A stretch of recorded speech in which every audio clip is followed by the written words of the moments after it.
এটাই হচ্ছে সিপিএম এর দ্বিচারিতা, দুমুখো সিপিএম নীতি। সন্ত্রাসবাদীদের কালো হাত ভেঙে দাও, গুঁড়িয়ে দাও। কারা সন্ত্রাসবাদী? পাকিস্তান সন্ত্রাসবাদী নয়, তারা অফিসিয়াল স্টেটমেন্ট দিয়ে বলুক। আমি বলতে চাই যে আলিমুদ্দিনের অফিস থেকে অফিসিয়াল স্টেটমেন্ট দিয়ে বর্ষিয়ার নেতা যিনি বসে রয়েছেন, যিনি সব জানেন, তিনি বলুক যে পাকিস্তান সন্ত্রাসবাদী নয়, তাই তাদের হাত ভেঙে দেওয়া যাবে না, গুড়িয়ে দেওয়া যাবে না। আর না হলে ওই ট্যাগলাইন খুলে ফেলুক। শামশেরগঞ্জে মোহাম্মদ সেলিমকে আমরা দেখেছি, তিনি ওখানে বলেছেন যে এখানে আমার দলীয় কর্মী মারা গেছে, আমি সেই জন্য তার বাড়িতে এসেছি। পরবর্তীকালে যখন হাইকোর্টে মামলা হয়েছে, আইবি রিপোর্টে প্রকাশ হয়েছে বাংলাদেশের জঙ্গি সংগঠন এই ঘটনা ঘটিয়েছে এবং তার সঙ্গে এলাকার লোক যুক্ত ছিল, সিপিএম একবারও তখন বলেনি যে এগুলো। এবং যখন হাইকোর্টের অর্ডারে বিএসএফ যখন হাইকোর্টের অর্ডারে বিএসএফ সেখানে গিয়ে শান্তি ফেরাতে গেছে, তৃণমূল তার প্রতিবাদ করেছে, সিপিএম কিন্তু প্রতিবাদ করেনি, সিপিএম সাপোর্ট করেছে। এবং বিএসএফ তখন গেছে, মানুষের পাশে দাঁড়িয়েছে, সাধারণ মানুষ বিএসএফ কে চেয়েছে এবং বিএসএফ কে আনার জন্য I am sorry to say CPM পন্থী লয়ার যারা রয়েছেন এই হাইকোর্টে, তারা শনিবারে 12ই এপ্রিল এই হাইকোর্টের প্রথা ভেঙে হাইকোর্টে মামলা করেছিলেন বিকেল বেলা 3:30টার সময়। শনি রবি হাইকোর্ট বন্ধ থাকে, তখন সবকিছু ঠিক। আর আজকে যখন দেশের মানুষ মারা যাচ্ছে পাকিস্তানের সন্ত্রাসবাদীদের গুলিতে, জঙ্গিদের গুলিতে, তখন তারা কলকাতা রাজপথে বলছেন আমরা অত্যাচারকে সমর্থন করি। পাকিস্তানের সাধারণ মানুষ মারা যাচ্ছে, কোনো অধিকার নেই ভারত সরকারের। এই দ্বিচারিতা সিপিএম এর যত থাকবে, শূন্য থেকে মহাশূন্য, আরো শূন্য শূন্য শূন্য শূন্য, আগে কোনো সংখ্যা থাকবে না। 20 বছর পরেও সিপিএম ক্ষমতায় আসবে বলে মনে হয় না। দ্বিচারিতা করে যাক, এই দ্বিচারিতাই আমি মনে করি। এই জন্য তো সিপিএম আগে কিছু করলে প্রথম 11-12 সালে যখন টিএমসি এসেছিল কিচ্ছু করতে দিত না, কিন্তু রাজনৈতিক ব্রেন মানে প্রচন্ড কি বলবো আর কি, মানে উর্বর রাজনৈতিক ব্রেন মুখ্যমন্ত্রী মমতা বন্দ্যোপাধ্যায় তিনি দেখে নিয়েছেন সিপিএম এখন হয়ে গেছে তৃণমূলের একটা সমর্থক।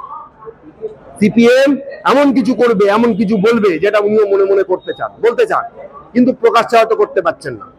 কারণ এই দেশ, কারণ আপনাকে বলতে আমি আর বলতে বাধ্য হচ্ছি, আমি সেই সোর্সটা জানি না, কোনো একটা সোর্স থেকে, সেখান থেকে এই সোর্সটা বিজেপি প্রথম ফাঁস করেছিল, কোনো একটা সোর্স থেকে পাকিস্তান থেকে বলা হয়েছে কয়েকজনের নাম ভারতীয় রাজনীতিবিদদের, তার মধ্যে মমতা বন্দ্যোপাধ্যায়ের নাম ছিল।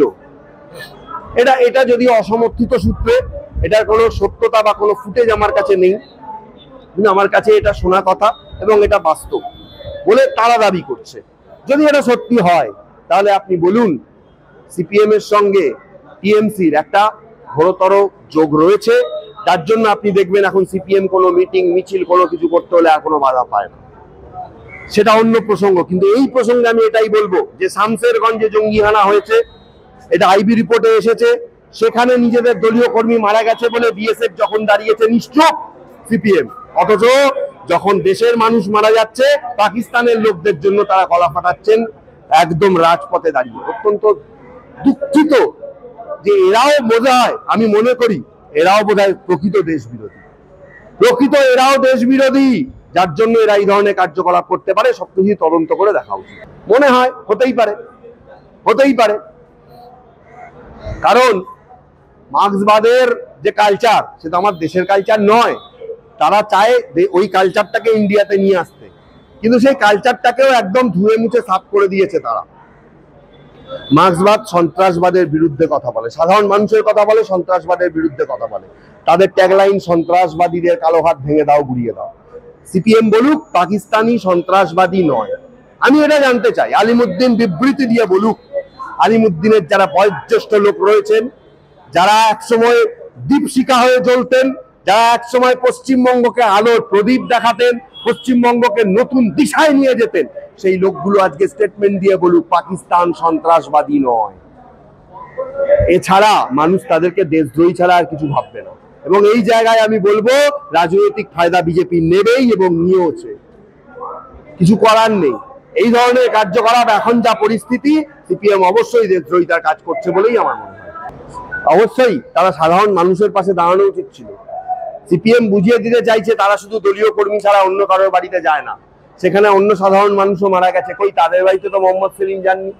আরে ভোট নিতে হবে সাধারণ মানুষের কাছে, ওরা ভোটার বলে ওদের বাড়িতে যাব, আমার সাপোর্টার বলে ওদের বাড়িতে যাব, আর পাশের লোকটার বাড়িতে যাব না। যতদিন এই জিনিস চলবে ততদিন এই তৃণমূলের বদনামও চলবে। সিপিএম তৃণমূলকে অক্সিজেন দিয়ে দিচ্ছে তাদের কাজকর্মের মাধ্যমে, আর বিজেপিকে উস্কানি দিচ্ছে চলে আসার জন্য। পরিষ্কার আমার কাছে তো তাই মনে হচ্ছে। বিজেপির তো খুশি হওয়া উচিত, সিপিএম এরকম একটা মিছিল করলো বলেই তারা এই দেশদ্রোহিতার গল্পটা তৈরি করতে পারলো, এবং এটা একটা বিশাল হাইপ হয়ে গেল আপনাদের মিডিয়ার কাছে। বাংলার মানুষের কাছে একটা বাংলার মানুষ দেখলো যুদ্ধ হলো ওইখানে জম্মুতে, সারা দেশ উত্তাল হয়ে গেল, অথচ কলকাতায় পাকিস্তানের সাপোর্টে মিছিলও বেরোলো, আবার দেশের সাপোর্টেও মিছিল বেরোলো।